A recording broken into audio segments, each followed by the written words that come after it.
On episode 466 of Nintendo Switchcraft, we've got deleted tweets. Your broken Wii is your problem now, and Reggie has saved Nintendo from itself. Those stories and more on this episode of Nintendo Hey, this is Switchcraft. Mr. Strauss from La Mesa Junior High School, and you're listening to the sweet and smooth sounds of Nintendo Switchcraft. Stick around.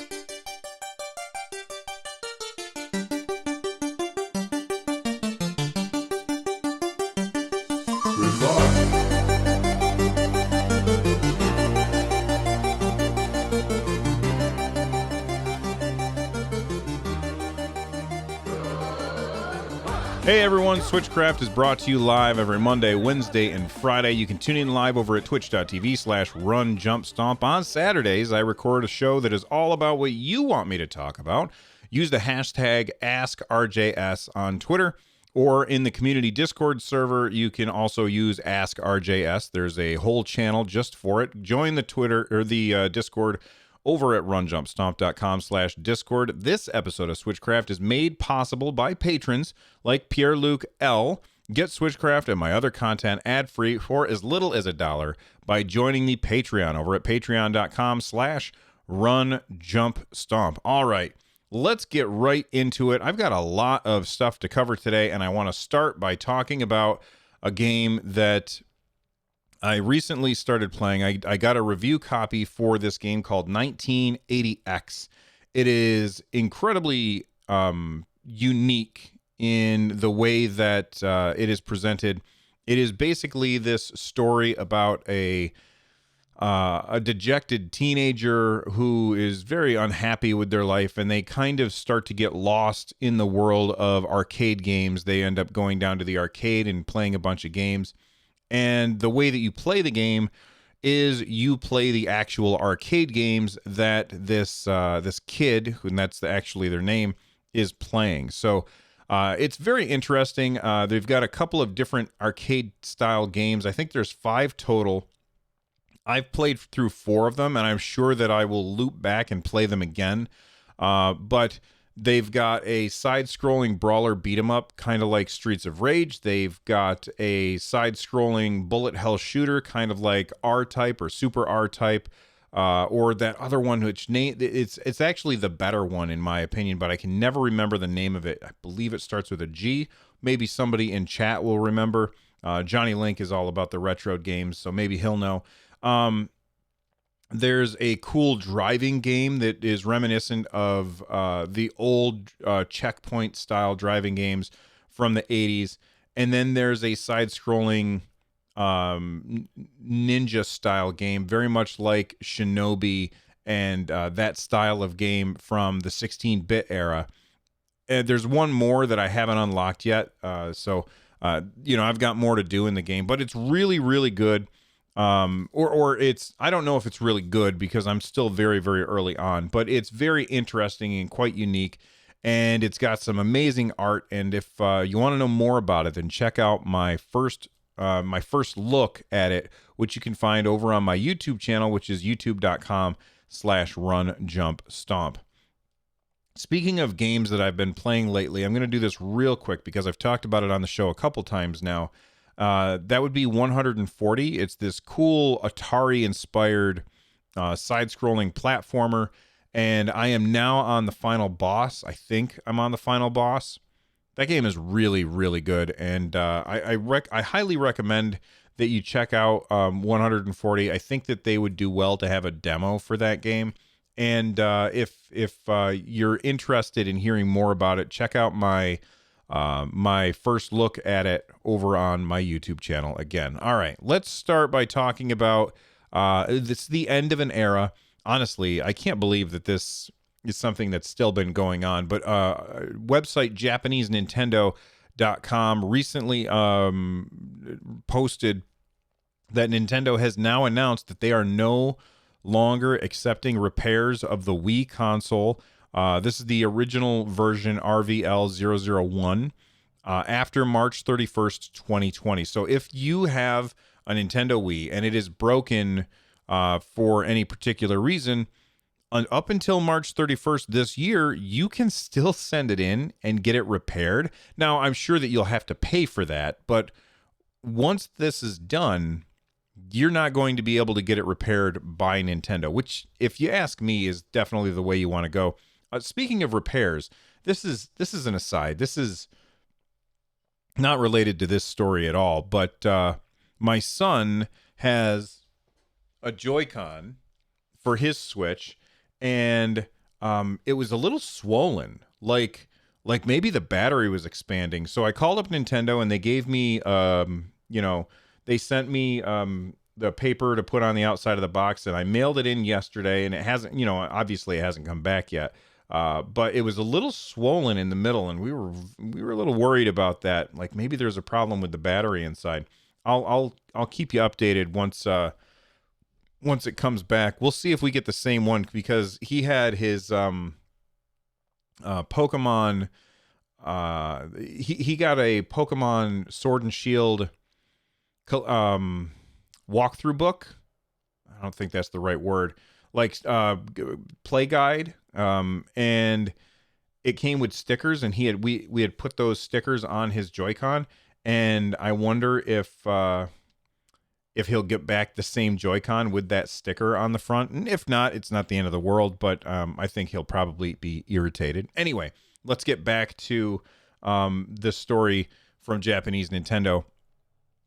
The reason that I'm surprised that Nintendo was still repairing the Wii, like, at all. I mean, that thing has been around for a while now, but the reason that they're no longer going to be doing repairs is because apparently they're having trouble keeping the parts in stock that they would need in order to fix stuff. They're also going to stop repairing Wii peripherals as soon as they are out of stock. So right now they are repairing stuff, but once they run out of the parts that they need, they're going to say, okay, we're no longer fixing that stuff. Keep in mind that this system started out in December 2nd, 2006. That's been around for a long time, and it sold 101 million units. So there's possibly a lot of them out there that may or may not be broken. I actually have a working one on the shelf behind me. I don't use it very often, but when I do, it works, which is cool. And when it stops working, I will be sad. Anyway, I just wanted to let everybody know about that. So if you've got one that's broken, you can still get it fixed. I'm sure that you have to pay for it, but you're going to have to act fast if you want to get that fixed. All right. Let's talk about a deleted tweet. EB Games of Canada has, that's Electronic Boutique, by the way, which is weird because here in the States, we had Electronics Boutique, but they eventually went out of business as things, it just kind of happens. I believe what happened was that GameStop, I always say it wrong, GameStop bought Electronics Boutique and took over all of their locations in the States. But in Canada, Electronics Boutique is still around.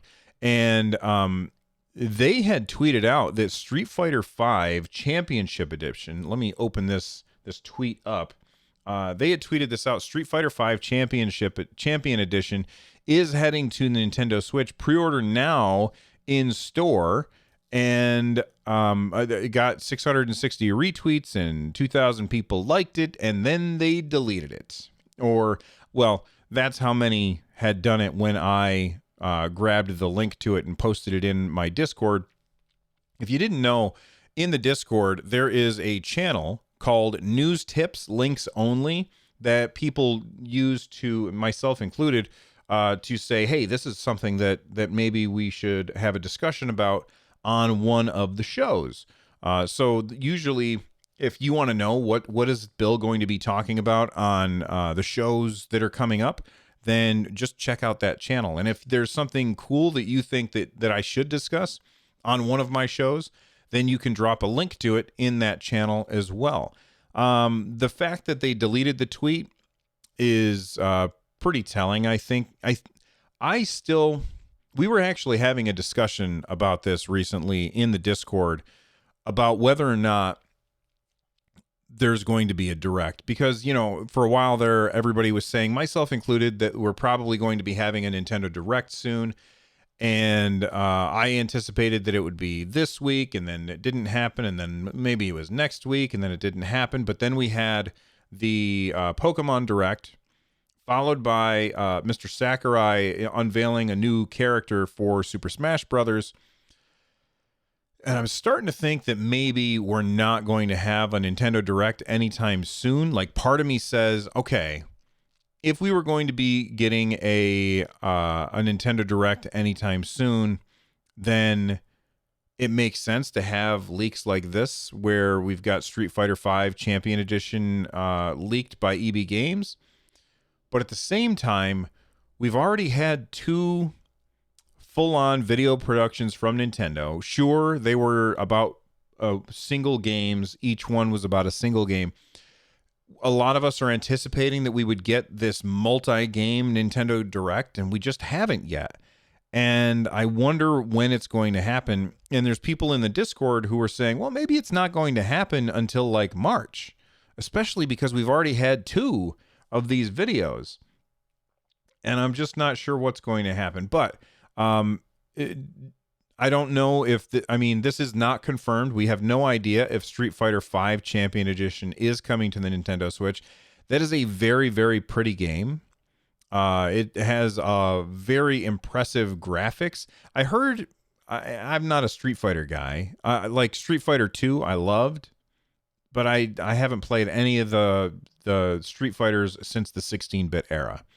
And I've heard very, very good things about the look of Street Fighter V, but not so good things about the overall gameplay of Street Fighter V. So I don't know, take it with a grain of salt. We'll see what happens. I don't know that I would put any money down on it, but the I don't know, the odds of EB Games tweeting that out without having a real reason to do so, like that's just odd. And then for them to delete the tweet, that makes even more conspicuous. So I don't know. I wouldn't put any money on us having a Nintendo Direct soon, because I feel like Nintendo is going to make us wait a little while now. But I do anticipate that when we have a Nintendo Direct, it will be announced that Street Fighter V is coming to Nintendo Switch. Hopefully my logic follows there. Anyway, this is a very interesting story. Actually, yeah, this is a very interesting story. This comes from a Reddit post.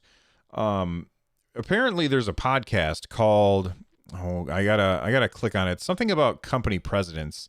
But there's this podcast called the Present Value Podcast. Oh no, I thought that said President Value. The Present Value Podcast, and they got to interview Reggie Fils-Aimé. If you don't know who Reggie Fils-Aimé is, he was the president of Nintendo of America for a very long time. And now he is the quote-unquote leader in residence at the Dyson School at Cornell University. So now he teaches basically stuff over at Cornell, which is pretty cool. But he did this podcast, and apparently there was this time when he first got hired where Nintendo was thinking of aging up their brand, which I think is, I can understand why they would make that mistake. So what exactly does it mean, aging up your brand? Well, Nintendo has, since the 16-bit era, has been labeled with or saddled with this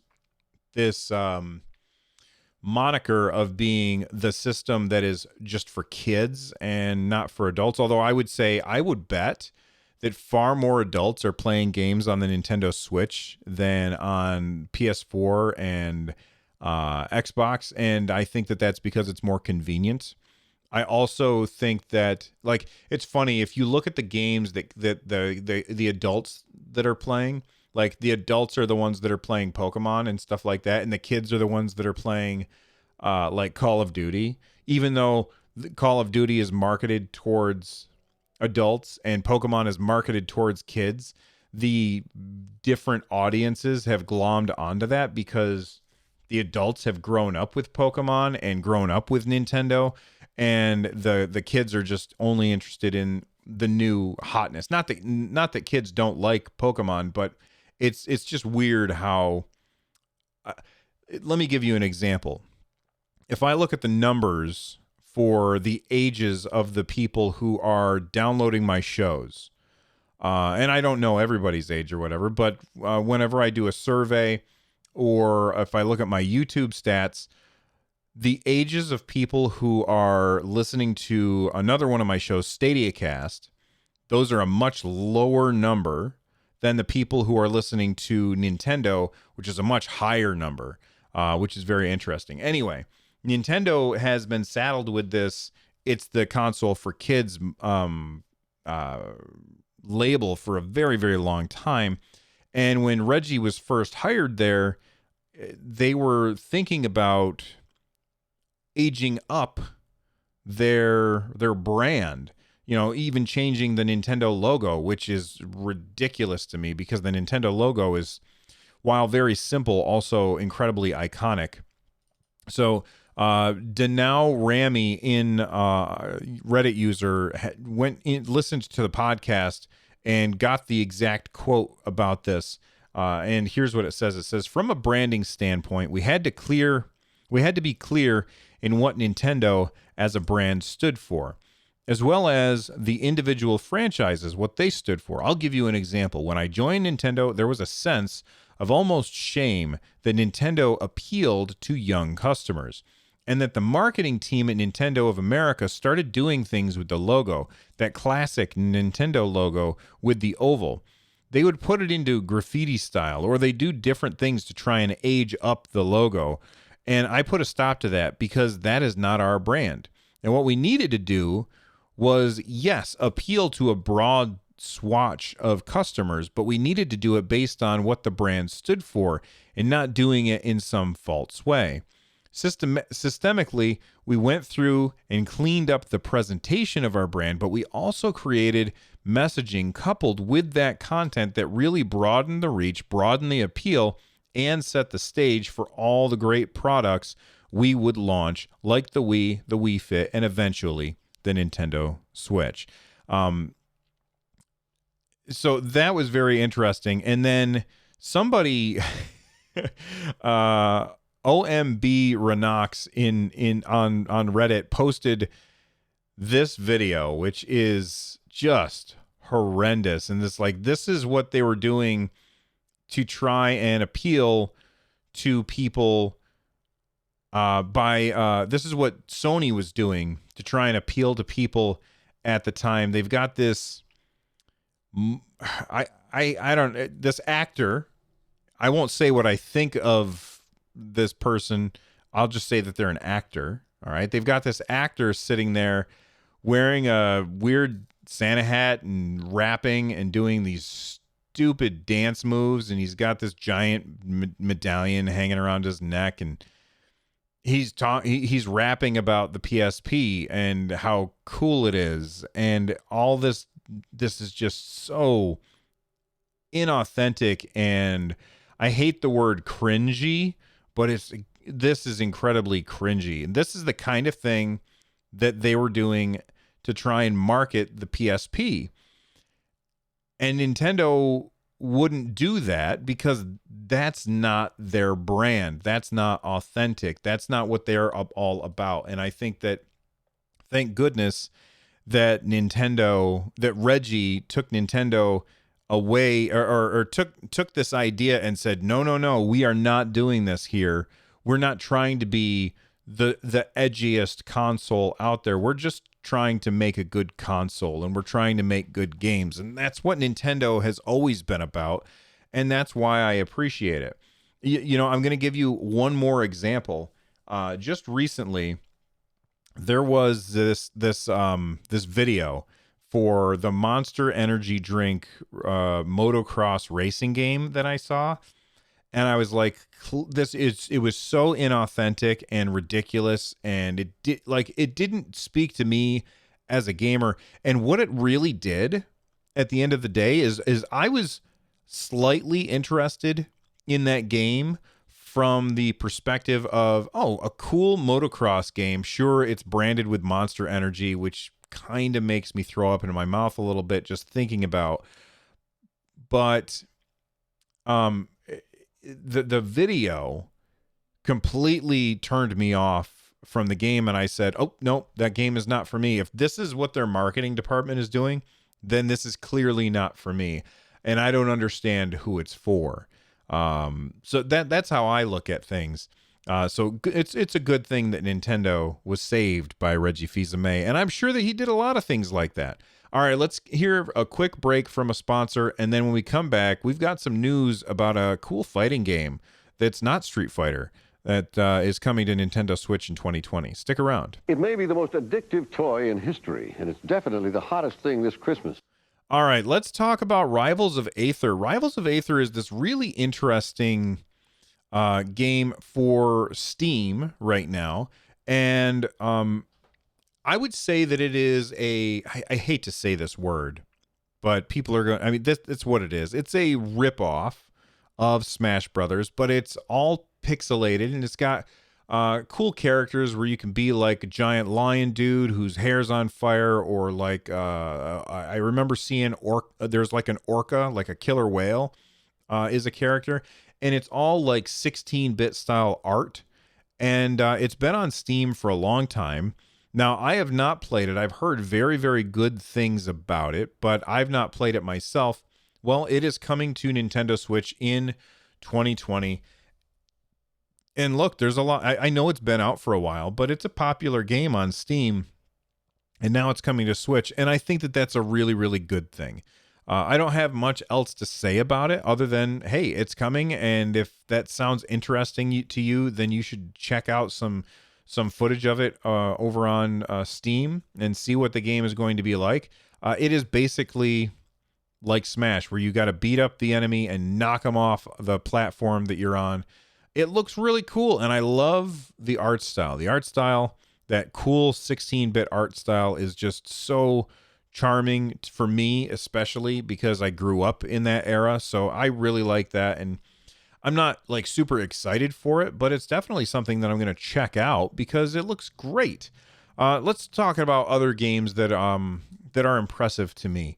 Hypercharge Unboxed. I have played a few rounds of that so far, and I have to say that game is really good. It's really good. I like the controls now that I've realized that they are motion controls, because I was struggling with it without using the motion controls.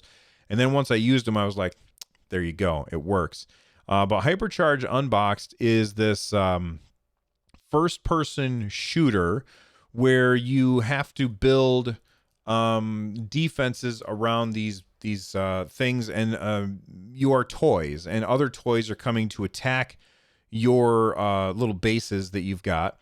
My son saw me playing it, and he was like, oh, it's kind of like Fortnite Save the World. And I said, yes, except without building all of the ramps and things like that and walls. You just put, like, they have these areas where you can put traps down if you want. And it's really fun. The graphics are pretty damn good. And of course, it's got that appeal of you are playing as toys. So like the whole world is huge and you're this little part of it. Well, there's this tweet that came out today, I think. Yeah, it came out today.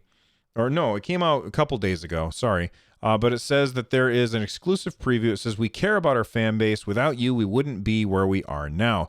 Take a look at some of our best bits that we're working on for the free update in February. So the game's already out, but the developers stressed to me when they emailed me, they stressed to me, listen, we are very much a small team and we're working on making this the best game that it can be. We don't even have a tutorial yet.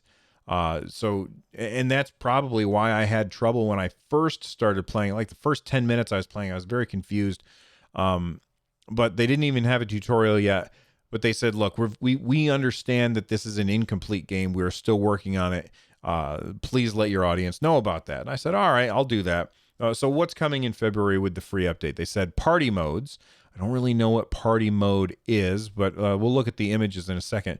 New characters and a tutorial voiced by Robert Pike Daniel. I don't know who Robert Pike Daniel is.